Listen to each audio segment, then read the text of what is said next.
בהרבה ממה שקורה כאן לנתניה. הופה, הנה עכשיו בלו, בהתקוטטות שם יחד עם טרוויס, והמשחק הזה מתחמם סתם, מאוד מאוד מיותר. יש שם ממש מכות, ואלפסי נכנס לתוך המגרש, וכל השחקנים מנסים להפריד.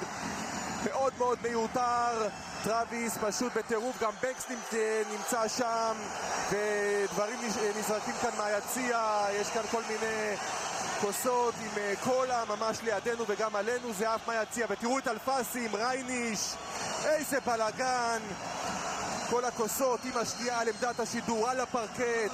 בואו נראה מה בדיוק קרה כאן, הנה טרוויס עם בלוטנטל, מה טרוויס צריך את זה? טרוויס פשוט, תראו מה הוא עושה לבלוטנטל, ואני לא ראיתי את בלו עושה שום דבר. זה התחיל לפני 2 דקות, הדו-קרב ביניהם, פה מתחת לסל, טרוויס עכשיו ניצל את זה, היה איזשהו מגע, טרוויס מאוד מאוד עצבני. תראו מה הולך שם, ותראו, צופו, אגרופים ככה קטנים, וכל אגרוף קטן כזה יכול להרוג מישהו שהוא לא שחקן כדורסל, בוא נקרא לזה ככה.